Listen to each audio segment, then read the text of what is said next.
കേന്ദ്രത്തിനെതിരായ സമരത്തെ ചൊല്ലി നിയമസഭ വാക്പോര്. കേന്ദ്ര ഏജൻസിയെ ഭയന്ന് സമരം സമ്മേളനമാക്കി മാറ്റിയെന്നും ലോകത്താദ്യമായി കടമെടുക്കാൻ നടത്തുന്ന സമരമെന്നുമായിരുന്നു പ്രതിപക്ഷ വിമർശനം. ഫെഡറലിസം സംരക്ഷിക്കാനുള്ള പോരാട്ടമെന്നായിരുന്നു ധനമന്ത്രി കെ എൻ ബാലഗോപാലിന്റെ മറുപടി. സമരത്തിൽ UDF അണിചേരുമെന്ന പ്രതീക്ഷയും ധനമന്ത്രി സഭയിൽ പങ്കുവച്ചു.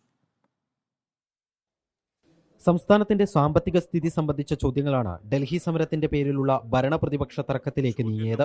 ധനകാര്യ മാനേജ്മെന്റിലെ പിഴവും ധൂർത്തും മൂലം കേരളത്തെ കടക്കെണിയിലാക്കിയ ശേഷമാണ് ഡൽഹി സമരമെന്നാരോപിച്ച് മുൻ പ്രതിപക്ഷ നേതാവ് രമേശ് ചെന്നിത്തല വിമർശനങ്ങൾക്ക് തുടക്കമിട്ടു. വേണ്ടത്ര ടാക്സ് പിരിച്ചെടുക്കാൻ നമുക്ക് കഴിയാതെ വരുന്നു. നമ്മുടെ ധനകാര്യ ചെലവ്, അനാവശ്യ ചെലവുകൾ വർദ്ധിക്കുകയും ചെയ്യുന്നു. നിങ്ങളിപ്പോൾ കേന്ദ്ര ഗവൺമെന്റിനെതിരെ സമരം നടത്തുമെന്ന് പ്രഖ്യാപിച്ചിട്ട് നിങ്ങളിപ്പോൾ സമ്മേളനമാക്കി മാറ്റിയിരിക്കുകയാണ്. സായിപ്പിനെ കണ്ടപ്പോൾ കവാത്ത് മറന്ന പോലെയാണ് സ്ഥിതി.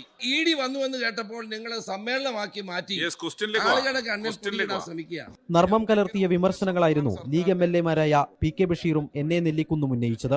സർ, ലോകത്തെ എവിടെയെങ്കിലും സർ കടത്തിന്റെ പരിധി കൂട്ടാൻ വേണ്ടിക്കാണ് പോയി സമരം ചെയ്യുന്നത് നിങ്ങളല്ലാതെ വേറെ ആരെങ്കിലും കേട്ടു?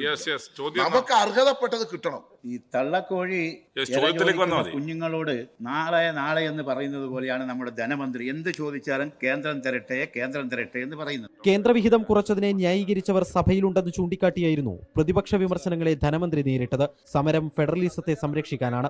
UDF സമരത്തിൽ പങ്കുചേരുമെന്ന് ഇപ്പോഴും പ്രതീക്ഷിക്കുന്നതായും ധനമന്ത്രി പറഞ്ഞു. റവന്യൂ കമ്മി ഗ്രാന്റും ഈ കോമ്പൻസേഷനും അവർ ഏകപക്ഷീയമായി നിർത്തി. അതിന് യാതൊരു ന്യായീകരണമില്ല.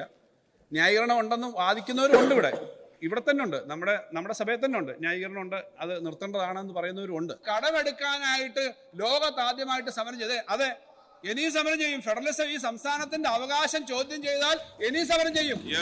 ഇനിയും സമരം ചെയ്യണമെന്നാണ് എന്റെ അഭിപ്രായം. റിപ്പോർട്ടർ, തിരുവനന്തപുരം.